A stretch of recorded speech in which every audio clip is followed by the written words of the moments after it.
Good evening, welcome to We Are Listening. You're tuned into episode 5 of this marvellous live stream.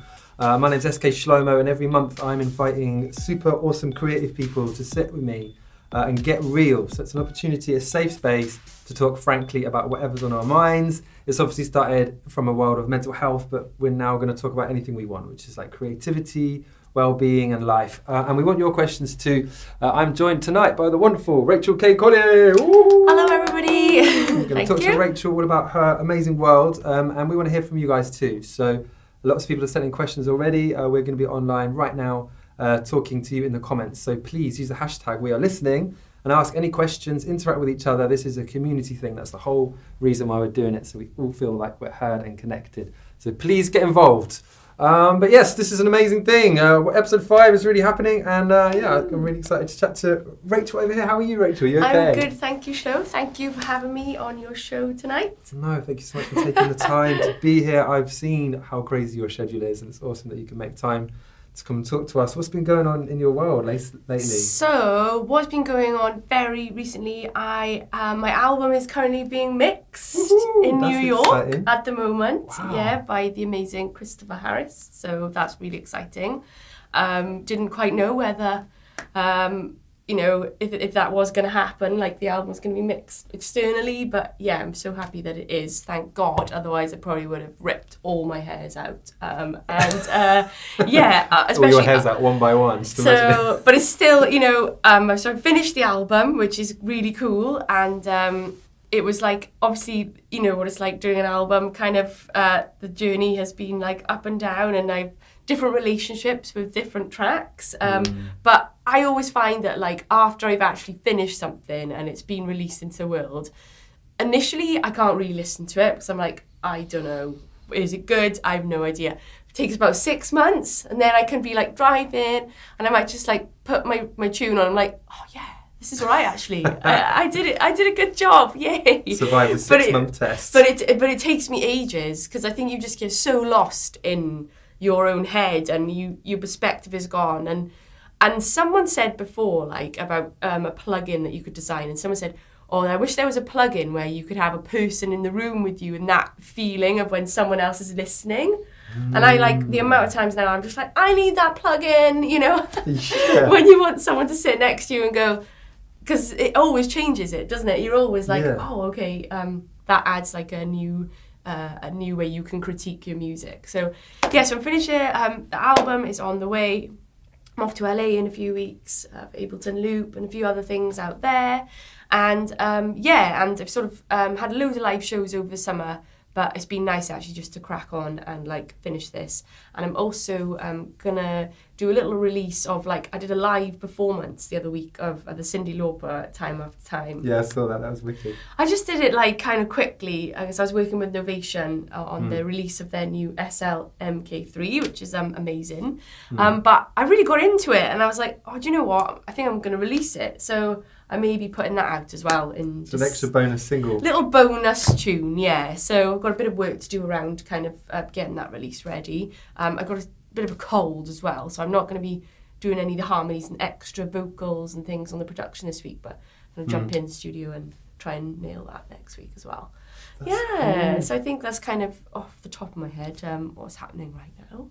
And so I see, I sort of follow everything you're doing, and I see how hectic your life is and how you're sort of trying to juggle all these different sides to what you do. Yeah, I guess it's just the way it goes though, isn't it? And people always, someone has said on my Instagram, I got some amazing, lovely fans, and take a day off, and you're a bit like, oh no, I don't want people to think like, oh God, I'm just kind of, but in reality, obviously funding things, being a DIY, like self-releasing artist, that you don't really have much time to just take time off. It doesn't quite work like that, does it?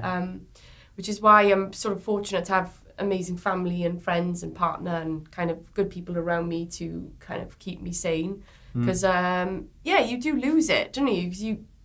Because actually, I'm a night owl as well, so I'll be sort of, the day will have, 10 p.m. will come, and that's when I'm more like, right, okay, let's crack on. And my partner's just like, oh God, you for real? Like, no, but I think, whoever you're with, especially if you're an artist and kind of especially DIY these days, for me, it's not a job, it's my life. So they kind of, it sounds really harsh, they need to kind of understand, otherwise it's not going to happen, It's really hard to separate out your work from yourself when you kind of, it's all the same thing. Yeah, it's, for me, there isn't a separation. And sometimes when I chat to my mates, they're like, take a day off. And you're like, it doesn't quite work like that. Like if I've got to do, shoot something, like a video shoot, you can't rehearse for 8 hours straight. Our brains won't take the information in. You need to stagger it. You need to be doing maybe 2 hours, then another hour, then the next day 2 hours, then another hour. You can't cram it all in with performance stuff. You can't. So in that respect, you can't really just say, just take a day off today. It doesn't happen like that. And then also, sometimes you go in the studio, you're like, I've got to finish a remix. Right, I'm going to work on that tonight. Start working, oh God, it sounds horrific. I just get in a mood. I get quite these producer sulks, Yeah. And you're like, and it's just not sounding right. And you're just like sulking and then still just trying to get the bass line right. And then it's taken me ages now. Actually, last night, I was trying to fix the bass line. It's actually... oh God, it's one of the tracks. It's going to be the last one to be mixed on the record because it's been my nemesis track, basically. And I was just going, trying to do this new bass line again. I don't know why I'm doing it because it's about to be mixed. What the hell am I doing? I don't know. But I did actually just walk away and go, it's probably because I'm a bit ill. But usually I'd be like, like go downstairs, just really have a massive sulk or something. But I've lost my train of thought now. What was I talking about? But then, so obviously, sometimes creativity, when you're working like this, it's just not on your side. So you have to be able to go, and then the days when you're meant to be having a day off, it's like, actually, I really want to go and work on that bass line now. I need to seize that opportunity. So, I guess, but it is really bad, the way that our minds kind of don't let us have a little break, I guess, because I know you do suffer from it. And actually, when I do take a minute to go out with my friends or whatever, and I do always feel a lot better and happier. And that's one thing I sort of need to practice when I'm preaching, I need to be like, come on, do it, just have a break now, because it does really help my mindset, and it is obvious to me. So, and obviously with all of us who are just like ploughing on and you're not getting anywhere, and then when you do take a day off and you're like, I feel a lot better than a few days ago. But it's kind of, it's hard to let yourself do that, isn't it? And not to feel guilty. It's really hard. You're talking to the king of overworking. At the moment, I can imagine.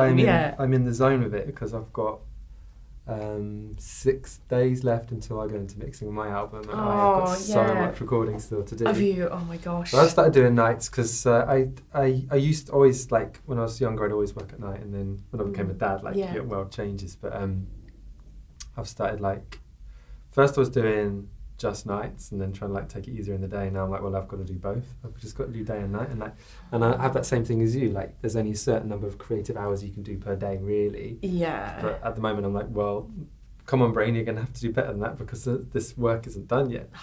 And then you're recording. You're like, well, I've got this much time. I know what I need to do. I need to record these layers. I just need to get them done.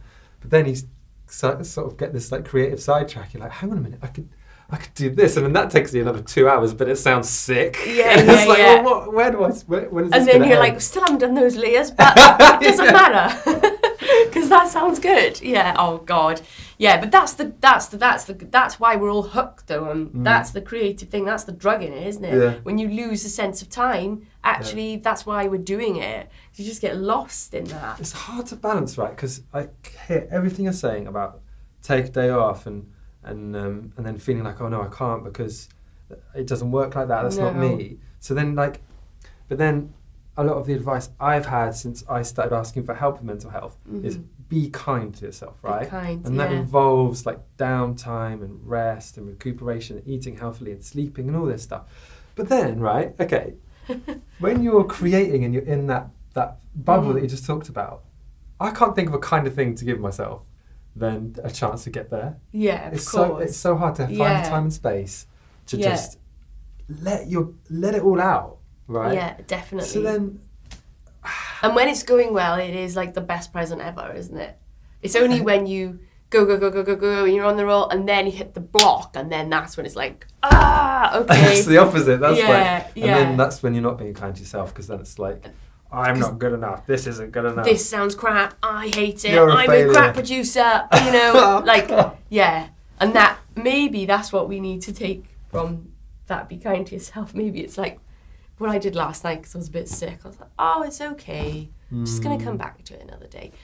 That's maybe how we should be, like, kind of. Imagine like a really nice auntie or something. Yeah, it's okay, you know, kind of, maybe that's what it is, you know, maybe it's kind of like just don't beat yourself up about when it's going wrong, and just being like, okay, now I'm just going to go and watch videos of Dachshunds or something, you know, to just absolutely unwind. Brain dead out to, you know. But it's good to talk to someone on this particular stream who's a producer, because like, you know, I'm a producer, you're a producer. I think, do you feel like there's a certain kind of solitary pain that only producers would understand? Oh, definitely. Because like, everyone else is in a band, they're in a band. You're in a band, yeah, 100%. Like, and when I actually sometimes, if I post, like the other day, I was the same actual tune as this bass line. I was doing a riff, right? And I was just like smacking the piano keys. And actually my manager just filmed me, and then I was like, this is pretty funny. So I just put it on Instagram, and everyone's like, I feel you. Oh my God, I've been there. So you're like, and I think, yeah, as producers, and it's also like, I can't ever imagine ever being in a day where I'm like, yeah, I'm a great producer. I just like, for me, it's like, so I don't know whether that's sort of for me as well, where I actually push myself quite a lot, because I you know, even though I'm liking what I'm doing, I'm performing, but I'm like, is it good? You know, you still. So, and I reckon that's probably true for loads of producers as well. I see production, and I've read this crazy book, actually. It's not even crazy, it's cool. It's called The Mental Game by this Ableton certified trainer. Have you heard of it? Yeah, I've read that, yeah. It's a really good book, and really good. the way he says things, and it just makes you, I think that's the other thing, the solitary thing as a producer. There's maybe not enough written about it where you can just read what they're saying and go, oh yeah, and like be on a level with them, because that really helps, doesn't it? When you're going through whatever you're going through, if you can read something and someone's feeling the same as you, and there's not really enough written about it. You know, even when I said on YouTube, probably like it was in one of my little tutorials, and I said, oh, I was trying to make this bass line for about an hour, and someone wrote, oh, reassuring, she was going at it for an hour. And I'm like, oh God, more people need to write, or maybe I just haven't found it. The mental process of producing. I'm finding it reassuring hearing you, because I think of you as like this amazing producer. Oh God! And like, for me, it took me so long to admit to myself that I'm a good enough producer to make my own stuff. Even though like I made a living out of it, but that was for other people. It's for other people's ideas, or like I'm happily create music for someone else to. But it's funny because I look up to you, I'm like, wow, you're doing such cool shit, and it's like, you know, like the way obviously that you're performing, and kind of how you've taken your art, you know, the beatboxing kind of thing, and transformed it into this. It's just like awesome, you know, like. So all these people who we think are awesome, right? They're secretly thinking that everyone else is awesome, and they're not, and it's like.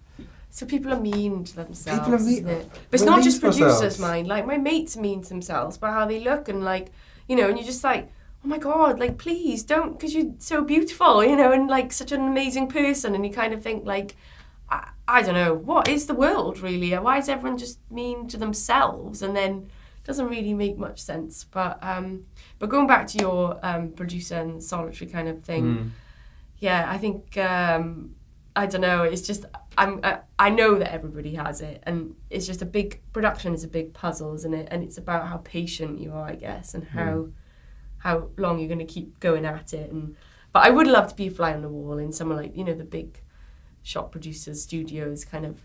Just I'd love to see how their moods and how they stay calm and how they keep the vibe going. I bet they don't. I bet they have all the same pain. Yeah. Like. But you know when you hear about like the Bruno Mars thing, like the track 6 months in production, then you're like, yes, okay. Yeah, that's reassuring. It's reassuring, isn't it? More stuff like that needs to be for inspiration for other producers to inspire us, and also just, you know, like So some of the younger children, like teenagers that have been starting to produce music, and they've done a song in an hour, and it's like, yeah, I'm gonna put it on Spotify, and you're a bit like, how do you tell them, like, hang on guys, you don't rush into this. You need to make, you've worked on it for an hour. Like that's a really small amount of time, How do you, and so how do people know that you need to spend like a long time making sure it's perfect? This kind of... But do you? Maybe there's an argument for like being less perfectionist about it and saying this is good enough. Throw it up. That's probably the hardest question about working on your own. Like, how you say if there was a plugin to have someone to simulate the experience of having someone with you. What I find when I'm co-writing or working collaboratively is there's this massive reassurance about whether it's good. Do you know what I mean? Yeah. You're on your own and you're making this thing, and like 1 minute you're like, oh yeah, this is sick, this is great, and then you go to the toilet and you come back and you're like, hate that feeling. Was I drunk 5 minutes ago? And when you go to bed on it and wake up in the morning, oh really? Like, and the other way around as well. Yeah, Sometimes having a really hard time with it, like this is awful, I'm gonna delete it, and then you play it again in the morning. You're like, all right, yeah. Who made this? But maybe there's an argument for just being less perfectionist chucking about it up. Yeah. Well, it's really hard to say, isn't it? Because it depends on the level, and then also, I don't know though. I'm a believer in kind of like taking time to find your sound.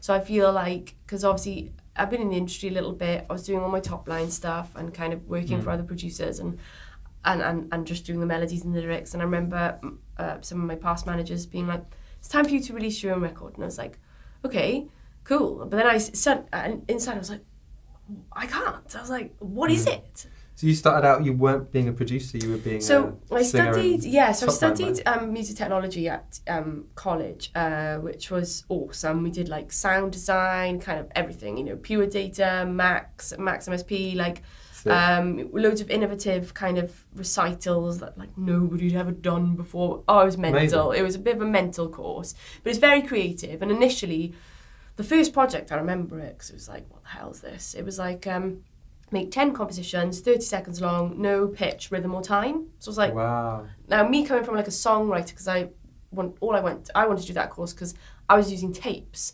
Swansea, where I'm from and live, it's kind of like, I love it so much, but it was really back in the day, So I was like, I didn't have a clue like about sequencers or kind of doors, and so that's why I went. I was like, I want to add more layers to my songs and things like this. So then when I went and I had this first project, I was just like, Jesus, what is this? I can't even use pitch and time. What is this? I was like, what? But actually I had a really good mark for the project. But actually nearly after the first year, I was like, I need to quit this course because it's just not really totally different to what I imagined. But then it all started falling into place a little bit. Started realizing how I can pull on these influences and really how it's opened my mind and make me into like an open-minded kind of, free kind of childlike producer.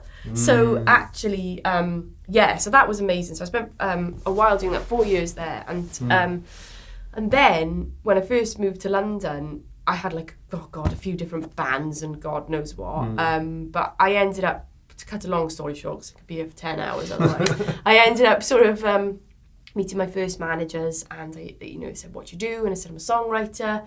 And I remember, this guy just said, oh, all right, love, go and write me a hook on this tune, right? And so I was like, cool. So I was like super naive, kind of, not naive, but eager as well. Now, like, obviously I get sent a few tunes and most of the time it's no. So, but at that time it was, I'll do anything, I was so eager to try and like get in there. And I kind of would buy like Mixmag and check out all the cool like dance labels and then like approach them to do top lines. And, when I think about it now, I'm laughing because I'm like, God, I just didn't care. Not in a really ugly hustler way, but just like, hey, I love the music on the label. I really love to write some top lines for some of your artists. So I ended up, it worked though, and I managed to like secure a few things, and then eventually got into more good places, and then had some good, like some chart success and that. So I ended up doing this top lining kind of thing for a while.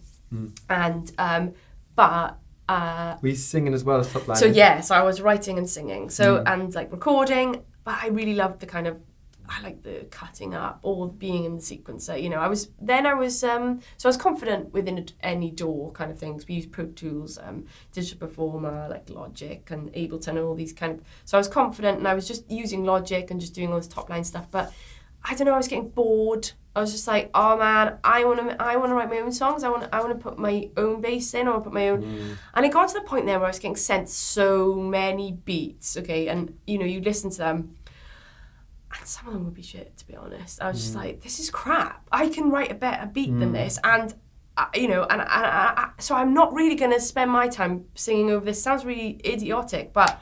So yeah, I just decided, I was like, you know what, I need to start making beats again. So I got a machine, I got a pink one, you know, and sort of start to build my confidence a little bit. But it came to head then with my current management, because they were like, well, what are you doing? You're not a producer. And I was like, yeah, but I want to be. Yeah, right. And then it was like, well, no, you need to... You need to keep making us the money. You need to keep writing, you know, you need to be going in sessions, you need to be doing stuff for Christina Aguilera. And I was thinking, no, I used to listen to Christina Aguilera when I was like 14 or whatever. I was like, no, I don't want to do this. So, you know, it ended up, I did actually have to kind of...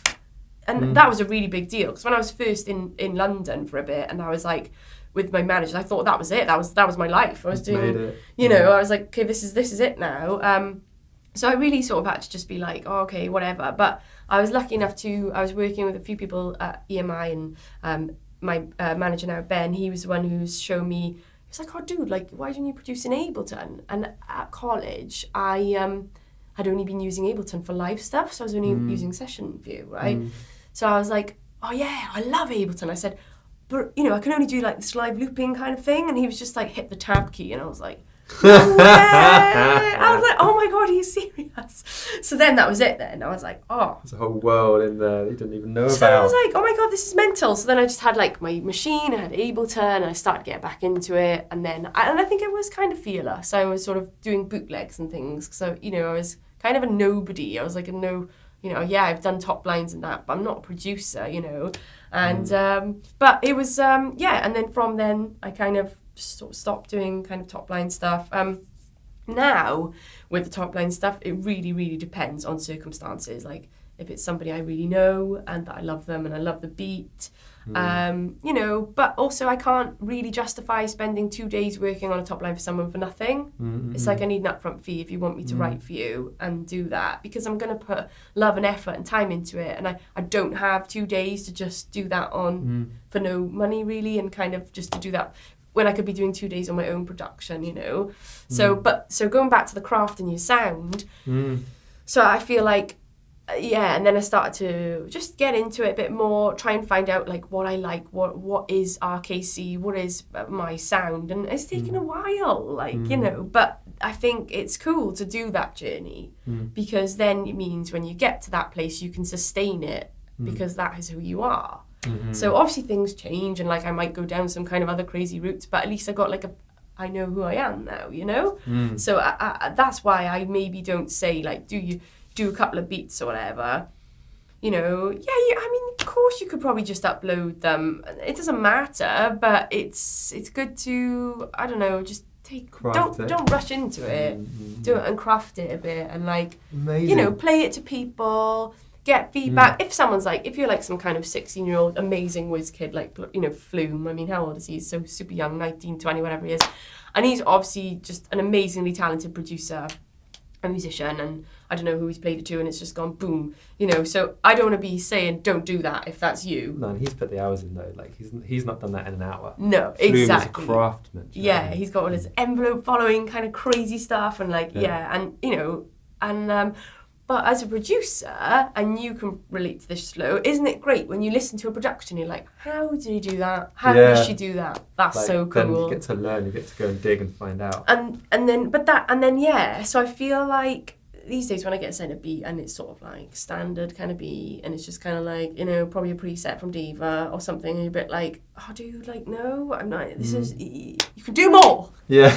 So, you know, but that sounds really mean, but it's no, it's true. You know, go that doesn't interest me. I, like, so we did this thing for Poison, my latest release, this remixes, and like, it was mental. The remixes we got back were so great, you know. People had really like kind of gone in on it, gotten the vocals and kind of gone crazy and like really experimented. But the ones I loved the most were the ones where they'd really taken the sound and made, you know, stuff that's like I couldn't have imagined. So it's like, oh, that's really cool. Like they've, or like whether they'd gone and really been quite intricate with the beat and using like, so it was about really the most creative remixes that always kind of hooked me in.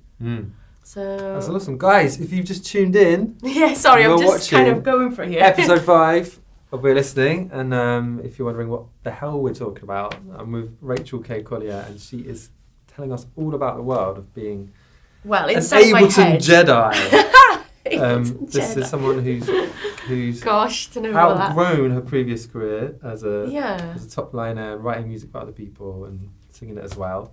And it's interesting what you say about like how you got resistance from your management, because I started the same process. It's been a long process for me, but I remember being sat in 2014 with my management team and saying, guys, I love beatboxing, I love live looping, I love everything I'm doing, but I want to be a producer and a singer-songwriter. And they were a bit like, aren't you a bit old? And I was just a bit like, oh man, just like, that's so irrelevant. But the thing is that they want the money. They've got a business to run. It's really you can't just go right to the beginning of the ladder again, because then you have no money. Yeah, exactly. Yeah.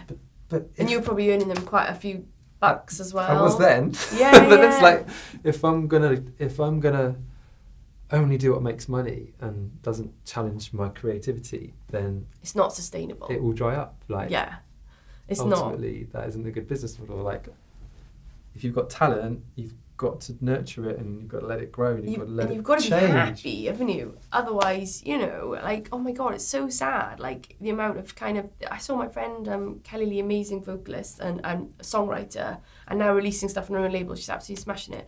She posted a little post, the guitarist she was playing with recently. I can't remember his name, unfortunately, but yeah, he took his own life. Like, and I was just like, he was super young. I think it was Toby or something.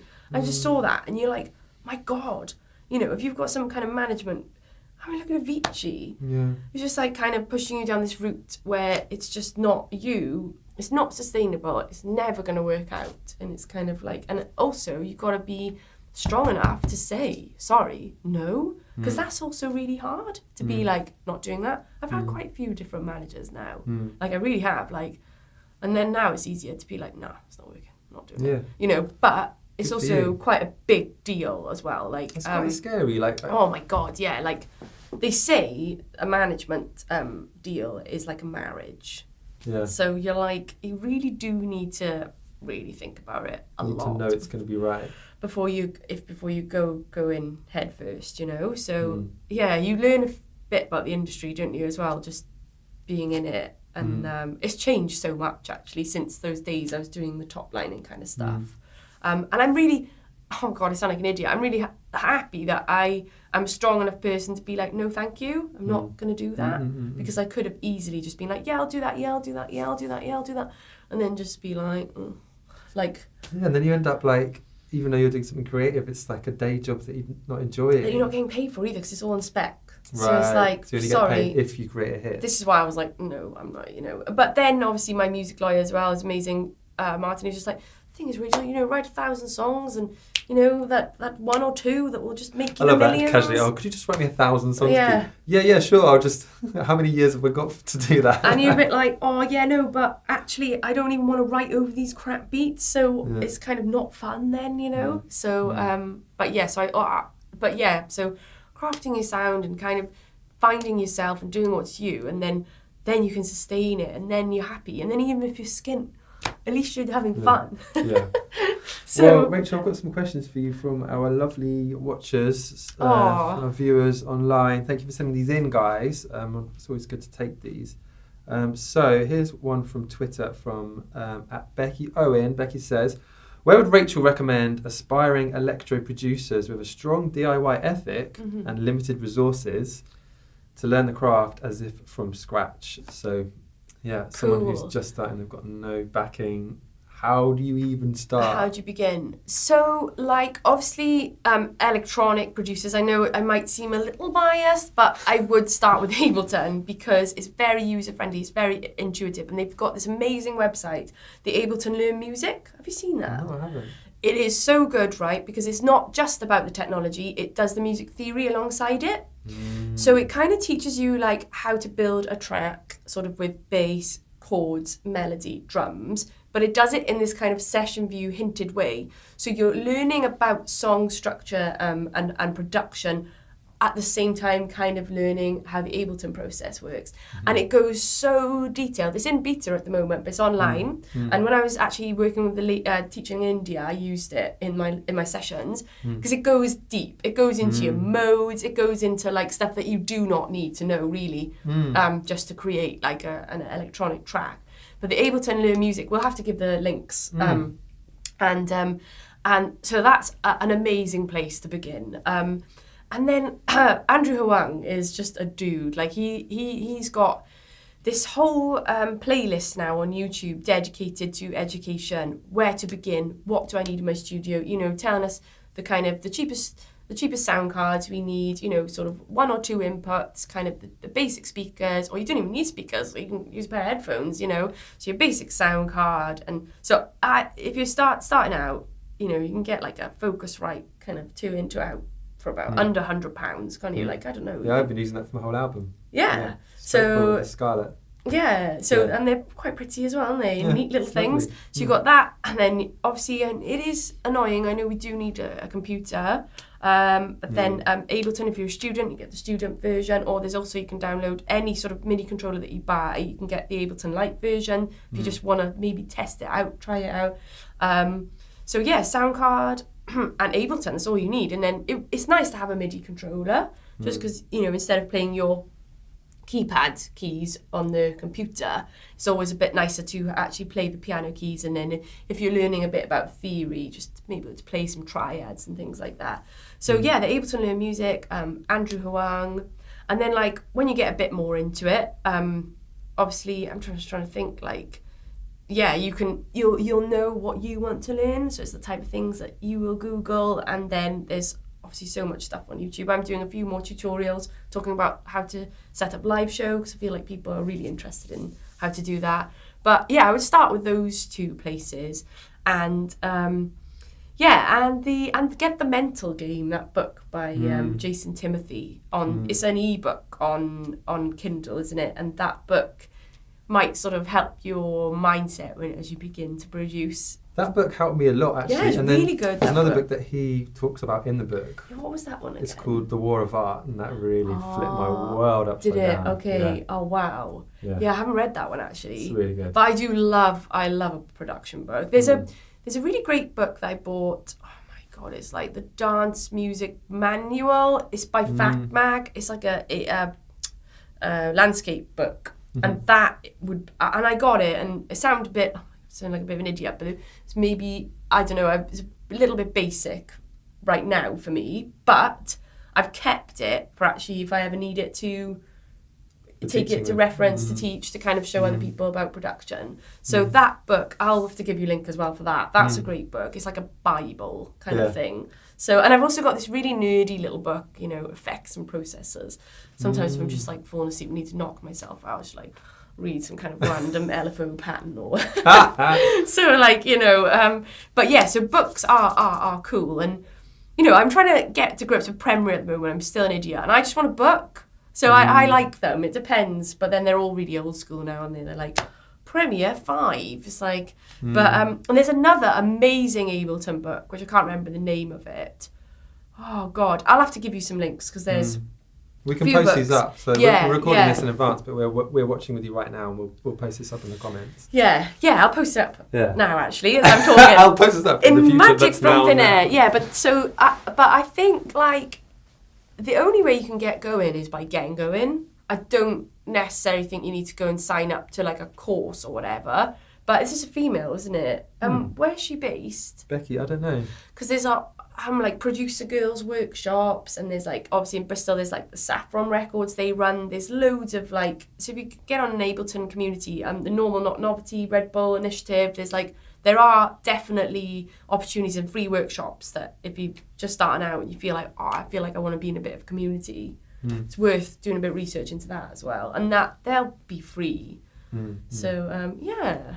That's cool. I've noticed that we haven't talked at all about live, right? Yeah. So this is the live. The permanent problem for electronic artists who, like you and me, create kind of crafted studio productions, and then you're going out live.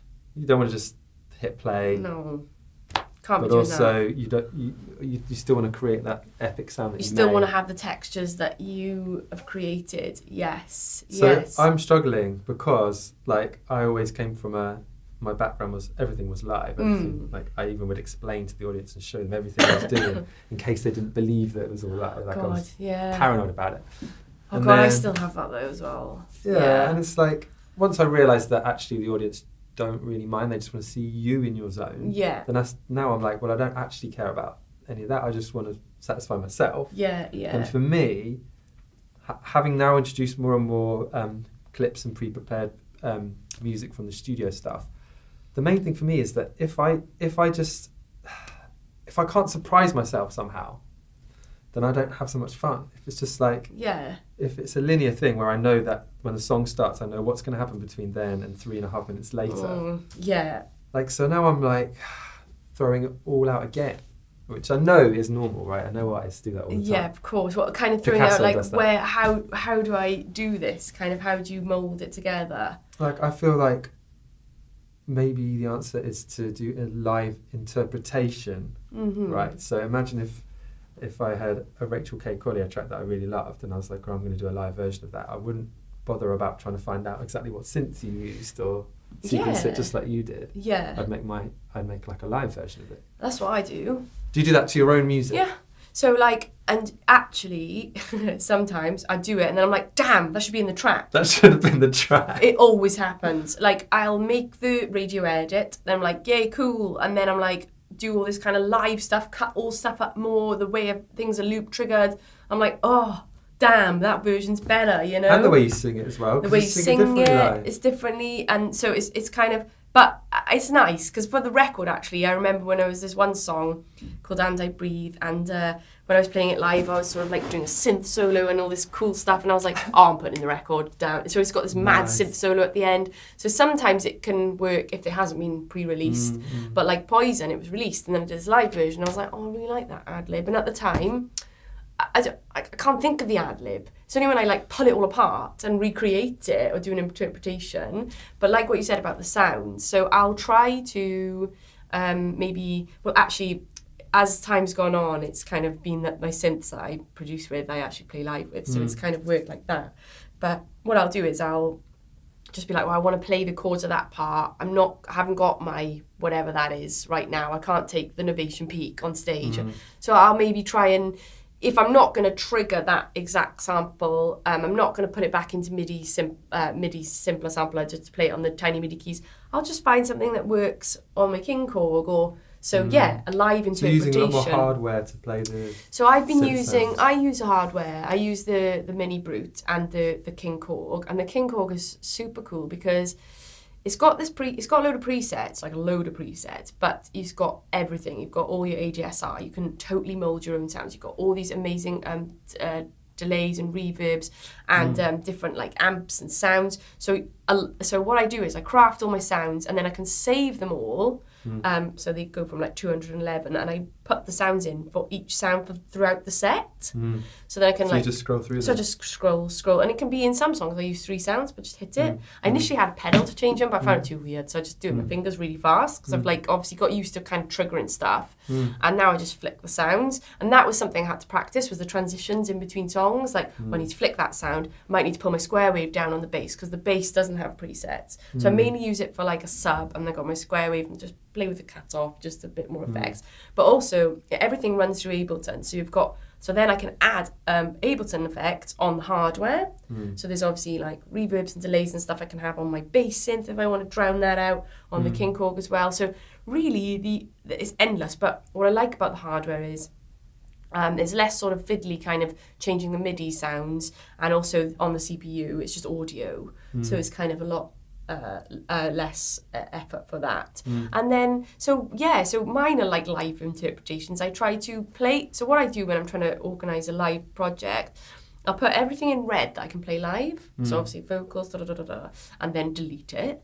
So I'm like, play that live, play that live, play that live. And then anything that I can like maybe create live, I'll put like in another colour. So whether it's like an intro or like vocals, and then so I'll just have that in mind. And then anything that I really can't play live, and I would like freedom of how I want to bring in that loop. So I'll bounce out the separate sounds then. So I'll have like little loops and I'll put them and bring them in as I want. But then anything where it's like a fixed thing like a verse or something, I'll just bounce out the section of those stems, put them in there, and then I've still got control then over each one if I want to like maybe just bring in the drums a bit later, or so I've still got freedom, you know? Well, do you find, like, because I've done a lot of that too, like, yeah. Spent ages meticulously creating a setup where I can be spontaneous, but then do you not find that, that's what I found, is that when you go out, you kind of end up doing the same thing. Yeah, definitely. So you've got all this powerful stuff, which then is a more tax on the computer because it's kind of to think more. In that case, you're not even using it. So definitely, and so I sort of cut down the sections where I needed so many stems. So say if it was one bit where I was like, this is exactly the same every time, I'm just going to bounce out this little tiny bit of instrumentation, play what I need to play on top, and then so now my set really is is slightly different to a YouTube video because I don't have the 4 cameras as well, so you're a little bit, I'd say, less techie in the live show because you also need to go and dance and jump around, and you can't be sitting there like, like you need to interact with the crowd, so there's a little less for me to think about, also like just general nerves and things like that, and you can't say stop, I want to do that again. So I do that quite a lot in my shows. Yeah. So, but so if you're like, if I'm being filmed, so what I do now is I just make sure within each track that there are sections of complete freedom. So that section's always different. That urge. So that section's always different, and whatever can happen. And then, but this section will be the same because it's a verse and it's kind of like Western pop culture. Yeah. It's not really going to go nuts and add some verse, chorus, bridge, chorus. Great. So that's how I've kind of satisfied. But also because I've got my hardware, and I've got all the effects on the hardware. I've got loads of effects on the master, all the effects on the vocals. There's loads of vocal manipulation going the whole way through. And then all the live looping I can actually fit into it. Yeah. It's cool, it's like it's enough for me. So you found balance there, so you feel like you can surprise yourself enough. Definitely, but also you need to be interactive. This is what I thought. So it's like, you can be pressing the triggers, but who knows? No one knows that. So it's actually better to like do your loops, I feel, like interactive, so people feel part of it. Well, this is kind of how I think. I want, if I watch someone, I want to feel involved. I don't just want to kind of see them trigger the odd clip, it's finding a balance. I mean, I'm still kind of, every time I do a new live thing, I'm like, just takes it somewhere else, So the last thing I did, that time after time, I literally have one stem, it's the sandpaper, just to keep me in time. And then everything else, because the keyboard I was using, I could do live. It's the first time I ever did any finger drumming. It's sick, man. So go check it out. I loved it. Rachel's latest video, it's so good. So the finger drumming, but obviously I was like, okay, I'm not too bad playing in time, but I was like, I cannot have a loop of drums playing the whole way through the song that's not like, I mean, you're a beatboxer, so you will be the pro at this. But Ableton, turn on, record, quantize while recording. Yeah. So I'm like, great, okay, turn that button on, boom. So I play it, obviously you hear me playing it live. It's not too bad, I do sort of practice rhythm and stuff, like really practice rhythm for some stuff, when I got to do the bass and the keys at the same time and sing. So, and actually my boyfriend was like, oh, your finger drum is getting a lot better. And I was like, well, I've been practicing. Yeah. But then when it loops, it puts in time. So it's really cheaty, but I just wrote my description. And I was like, guys, it's like ultimately it's music. Share the love, isn't it? You need to. So I did that for the drums, and then and then obviously any MIDI sounds you can record, quantize recording. But when I'm playing live, actually most of the stuff I'm looping is analog audio anyway, so you can't because actually I did a little workshop the other day at a university, and the dude was like, they was quite young, but he's like, is it quantizing while you're doing it? And I was like, well, no, it's not, because it's audio. So, but we can't quantize everything, can we? That would sound rubbish. Yeah, but then you may as well just play the studio. Exactly, version. you may as well. And some people say to me, like, they've challenged me about my live setup. Why don't you use range view? What? No. I was like, I need the freedom. I want to be able to play that loop for as long as I want on stage, dance, play my bass, and bring in and loop the next bit when I want to. That would just ruin it for me. I would hate to have this rigid kind of show. I think like hearing you speak is really inspiring, and like I think like it's reminding me of something from my very early on in my musical performing career when I was a child, right? Okay. And for me, I used to play in the orchestra, right, in youth orchestras, and we'd kind of compete in like international competitions, and it was really fun. And my thing as a percussionist, right, was to steal the show. Like that would pretty much be my thing, was that I'd steal the show. Just love a percussionist. Because you'd have an understaffed percussion team, right? And I'd be like playing the timpani, and I'd fucking play them, mate. I'd fucking... And then you'd have like half a bar to get to the other side of the room to go and play the xylophone, and then you go and play the bass drum and the cymbals and the gong, and I was like, I was like, I don't know, 12 years old, and I was a showman. That's amazing. But what it is, right, and I'm realising this now, it's the danger, and that's why the people watching were looking at the percussionist, because like, is he going to make it to hit that triangle? Yeah. Is that yeah. And I think that's transformed a lot, transferred a lot into what I've done with like live looping and beatboxing and making music in the moment. Is like that fear of, is it going to go horribly wrong? Yeah. And but that's what makes it fun, isn't it? You don't want to homogenise your live show. You don't want to iron yourself too much. Yeah. You want to show the creases. You want to, yeah. When stuff goes wrong, it's actually pretty funny. Like we were playing South by Southwest, and I had this like clip to trigger a visual, right? And I got confused. I don't know. I was quite nervous actually. The show we were doing, but this clip is meant to be muted because it's one that sends the OSC code. So you trigger it on push, and then it sends a code, and then it triggers the visual. I was sort of mid-set, and I just triggered it, and it was like this massive kick and snare halfway through a song, which was really loud as well. So we were in like, I was in the middle of the song, like, da-da-da, triggered it, do, and everyone was just like, honestly, it was so loud. I think the sound guy was probably like, Jesus, what's going on? Like panicking. But then I just I did smile, because I was like, oh God. Luckily, the clip was in toggle mode, so just turn it off straight away. But yeah, but then actually after I was like, I don't really care, because people know, well, it's live. So she's, controlling what elements are coming in and out. Maybe I'm going to press, mind you, when I first started performing live with this kind of looping and triggering and all this, I remember if I pressed the wrong loop, it would be like, oh God, it was like my blood would go like green, and my nerves would just be like, I had to take a deep breath and be like, it's okay. But now, just with the experience, and I still now loop on the wrong beat of the bar, and only my percussionist knows where the one is, and she's trying to be like, dun, dun, and then I'm like, but I'm lost. The one is not where she is, so the loop is coming in the wrong place, and then all I can do is just get out of this kind of section as soon as I can. But it's just funny, Now I can laugh at it, but when I first started doing it, I'd be like, oh God. And we opened at Coco for a sold-out show for Peking Duck. We supported them last December, which was amazing. And I started with Paper Tiger, and I brought in the sound. It sort of has like a little accent to keep me in time. So I wasn't performing with a click for so long. Now I've given myself an option to turn the click on when I need to, if I'm doing a loop, where it's like, especially with the festivals, where the sound's all a bit like, bleh. So, but I had no click.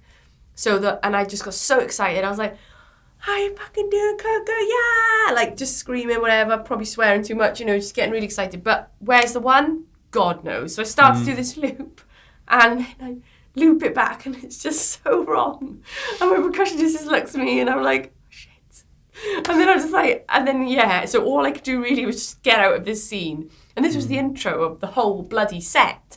Yeah. So actually, after we were just laughing, she was like, it was fine, it was avant-garde. Yeah, it was wrong and strong. It was so wrong, but it was like, it worked because it was the intro, so it could have been anything, So actually, now I've learned to laugh and actually embrace it, because it's live. And you know what? I could go up there and have my arrange view window and press play. And I'm not saying that's bad, but that's not what I want to do. And I still, when I see people playing like with a session view, I just get excited. But I do know a few amazing producers who are performing with a range view and just doing different things. So like maybe controlling, maybe manipulating only sort of the effects and kind of different parameters. So like a different sort of take on it. Whereas me and you, we're musicians. I want to play. I want to play the chords and loop it. So it's really like a total kind of very personal, I'd say. And also there's a lot of concept to it, isn't there? And you really have to kind of know, again, who you are. Like, even if you are a producer, what is your thing? Are you a guitarist? What would you like to show when you play live? Do you want to play guitar? Like, it's all these stuff that I have to think. At the end of the day, I'm singing a song. Mm. I'm just being the accompaniment, you know? So it's like this kind of stuff but yeah, anyway. This is gold. Guys, thank you so much. If you are watching us and joining in with us, please feel welcome to comment and share and tell us your own stories and ask us any questions. I've got some more questions here that you guys submitted in advance. This one is from Instagram, from Sam Harvey. Hello, Sam, who says, has your mental health ever affected your music positively and or negatively? Yeah, so like obviously in songwriting, the state of your mind is kind of a big deal. Like if you're feeling really kind of depressed and not with it, I don't really want to write, to be honest. Like I can just get quite emotional. There's been times I'll be like, or more likely these days, angry. I used to maybe get upset or whatever, but now I just get angry and be like, so if I'm not feeling quite myself or just not up for it, I just won't really try, because it's just not, you're judging yourself straight away before you, and that's not who I am. I that's one thing I like to think as a producer. I do go in with a don't care, whatever vibe and don't judge stuff, and that's what I love about producing in Ableton and Session View.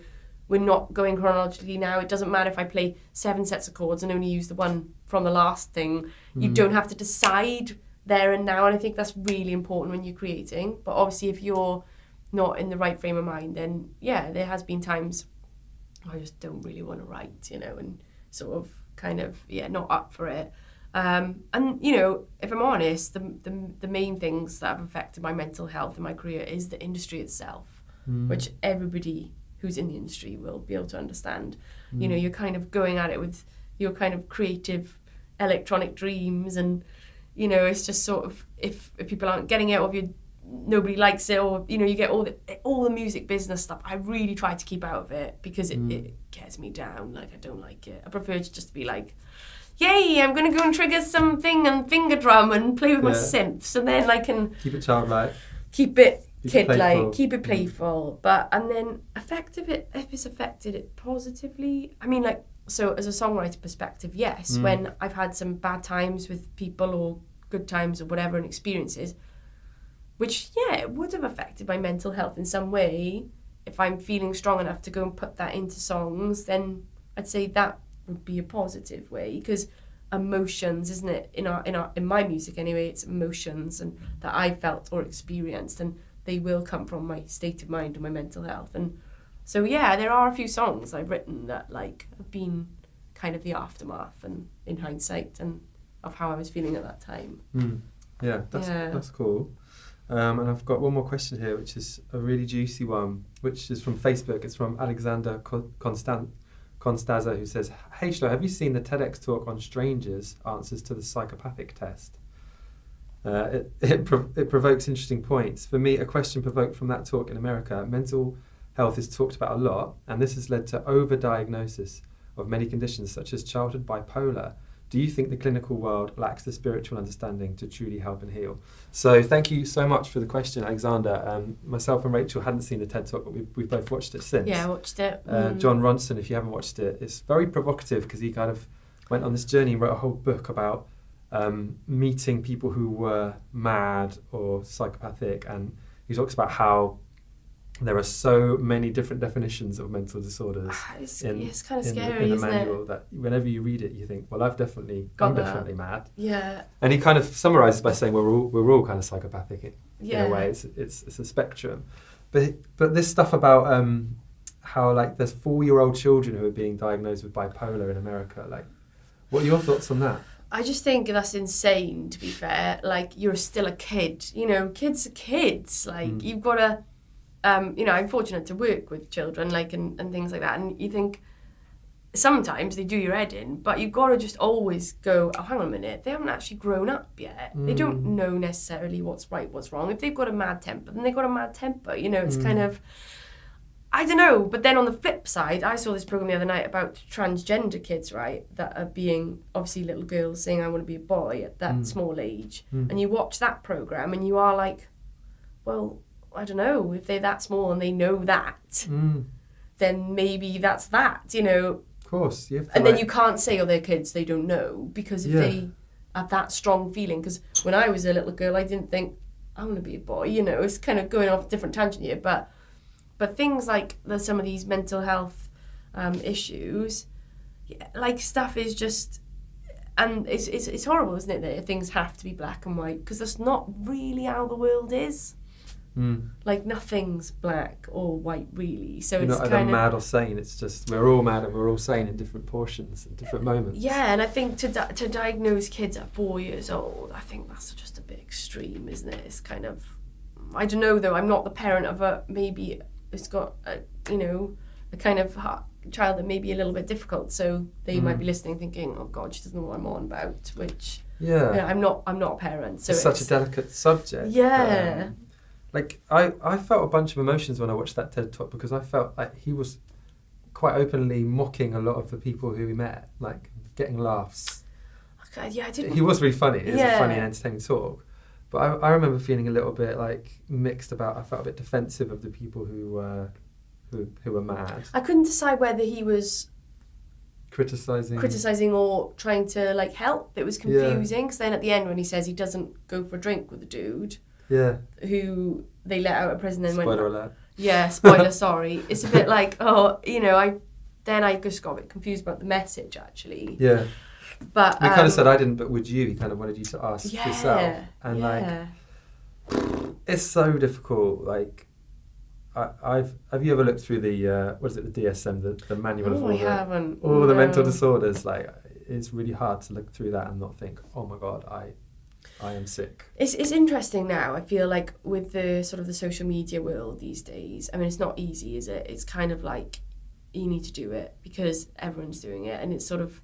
But I do think it's good for raising awareness of obviously anxiety, mental health issues. But I do feel like it's probably a big part to play in it as well. Yeah, 100%. Like. So it's really weird because it's kind of like you need it to be like. It's great in the way that you can connect with people and be like, oh yeah, no, and that's really cool, and like we are listening, and I saw my friend Lucy in LA actually started one now as well, kind of, which is awesome because we need it. People need that reassurance, and we're not on our own. That's kind of really important, I think.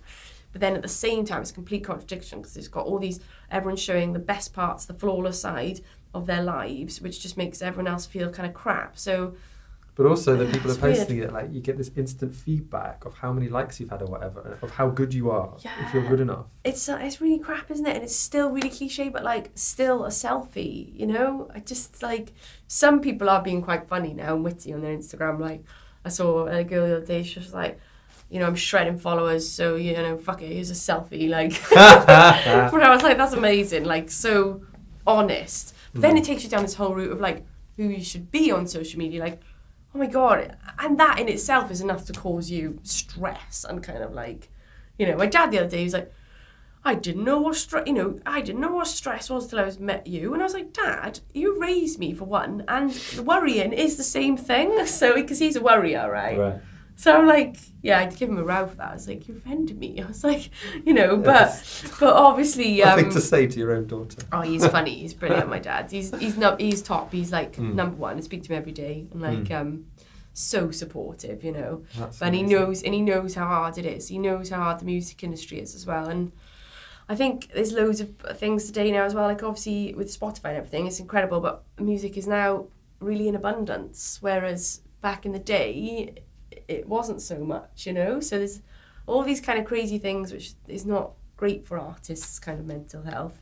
But then, like, I don't know, it's all got pros and cons, isn't it? Obviously, we can reach people that we could never have reached out to before. People can discover you. So it's kind of how I just guess you can get support. Like this is why we're sat here today. Yeah. Like my crowd saved me. Like I probably wouldn't be here, and it's like social media. I think could go full circle if we change our culture and make it into a place to be honest and vulnerable. Yeah. And that's why I've got this new hashtag Truth Tuesdays, where I'm getting my crowd to just share something. It doesn't have to be a great big coming out video like I did about depression. It can be just something small about what you're worrying about. Or like yesterday, I launched it yesterday, hashtag Truth Tuesdays, and I just said, what's your dream? And it was really lovely just to hear some of the people who follow me telling me what they dream of. Like it's a beautiful thing to just be a bit more open. Instead of like, this is me when I've got loads of makeup on, I look great. But then there has been stuff, isn't there? Like people like that they did that whole no makeup thing and kind of. That's amazing. Yeah, it is amazing. But it's like, but then it also turns into like I look great without makeup. So it's kind of, I don't know. It's like I don't know. It's head work, isn't it? But I mean, yeah. But then it's just again the pros and the cons of, I guess, day-to-day life, really, isn't it? It's how you kind of react to it and how you deal with it. I'd say like my mental health is kind of it's okay. I back in the day maybe I'd go out raving, kind of whatever. But since I've been taking my career a bit more seriously, I've just kind of slowed down that kind of crazy side of life. And I tell you what actually keeps me sane is The Power of Now, the Eckhart Tolle book. So I do get moments where I get like this kind of overwhelming, kind of just feeling really down and just like, hell am I doing in my life kind of vibes. I'm sure everyone does. But The Power of Now just really sort of kicks my arse. Do you get it out and read it? Oh yeah. So, and I've read it 100 times, but I still just pick it up, and I can pick it up on any page. Yeah. Now, people I've recommended to, like, it's well deep, don't get it. Yeah. I found it quite intimidating. It's quite... But I got the audiobook and he's got like quite a strange accent and just kind of hypnotises me into this weird like, where am I? And they got some podcasts on Spotify now as well. But it is deep, right? But once you and I don't really meditate or do any of that, but even just by reading it and reading things like, you are not your mind, it's kind of like everything that you're worrying about now is an illusion, it's not happening right now. Anything that's out of balance is a disease, overthinking is a disease. It's all these kind of like the points that I'm like, so they're helpful for you to just bring you back into just reality. To go, okay, hang on a minute. Yeah. And actually, at the time, I might still be sulking, like, no, it's not working. Put the book down, but then next day I will feel better. So, I like the way you talk about, like, sulking and anger, like, because these are all sort of mental states that we get in. Yeah, especially the sulking one, to be able to admit that you're sulking. Oh, I do sulk. I feel, I do sulk. I can't help it. I just get so, I think it's because it means so much, isn't it? And some people say to me, it's okay, it's because it means a lot to you. And I'm like, I don't care, it sounds shit, I hate it. Like, it's all the world's fault. I'm like a child, though. Honestly, I feel like I am a bit of a kid. I remember this one little boy, I heard him asking his mum, Mummy, is she half lady, half teenager? He was literally asking that question. You should put that on your bio. And I was like, oh my God, did I just hear that? And I was like, that's kind of cool. I was like, I like it. Yeah, I'll be half teenager. That's amazing. But like, so I feel in some ways I am, when I produce, I can be like a kid. I kind of lose myself in the music and brings me so much happiness. That is all my toys, And then, but then at the same time, taken off me or whatever, it's not going right, I have the worst sulks. I just want to see, I just love to see how, the big time producers, what they do. They're like, they probably do, don't they? Like, cigarettes, they definitely sulk. Come on, man, you're telling me that anyone successful doesn't sulk. I mean, like, sometimes I don't smoke, but sometimes I'm like, I just need a cigarette. And I don't even smoke, so what the hell's that all about? Like, like, you can see how people can fall into this kind of... So if I did start smoking now, I'd probably be bad, because I'd be, one bit of stress moment. Look at me, I'm doing my mouse, keyboard, whatever, producer fingers. I'd be out the window probably just chain smoking. But so I don't know. It's funny. I don't like drinking really when I'm producing either. Like one time, actually back in the Top Line days, that was kind of a thing. People would be like, smoking weed or whatever, alcohol, and kind of doing a glass of wine and. I have a glass of wine, I should be like, the hell, my legs feel floppy, I can't think. So if I'm like stressed and I need to produce, I will not really drink alcohol. I don't think it's not complementary to producing for me. But I know for some people, they say, don't they, produce kind of drunk, edit sober. There's this thing in Ableton book actually, that written by Dennis DeSantis, that ways to sort of create, and you're like, I definitely feel like you don't want to be feeling inhibited when you're creating, because like you want to get into that childlike kind of reckless abandon and all that, but you don't necessarily need alcohol to achieve that. Like, no. That's why a lot of people smoke weed for it though, don't they? Just kind of, but I'm just not really, I don't know, touch wood, feel like I can kind of zone out a bit and just get into it. The music gets me basically.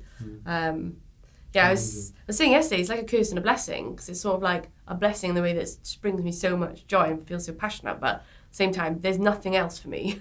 I was like, my life is that. It's kind of like, there is no other option, you know, which is sometimes scary if it's not going well. Then what you do, you know. This is where I've been like, come to a place where I'm like, well, what do? I don't know. I'll just have to move to the moon because I just like, you know. Yeah, I'm the same. Yeah. Yeah, I'm totally the same. Oh, wow. Rachel, thank Sorry, you so I've much. chatted It's been so off. amazing to hear about your, you know, electronic dreams and your producer sulks and everything in between. So, guys, thank you so much for tuning in and all your lovely comments, which I'm sure you've left, which are in real time we'll be replying to. One more time, can we please give it up for the wonderful Rachel K Collier? Thank you very much, Flo. Thanks for having me, guys. And yeah, thanks for watching. We are listening. We'll be back next month with more mental health, creativity, and well-being. But for now, we are out. Thank you again. Goodbye. Thank you.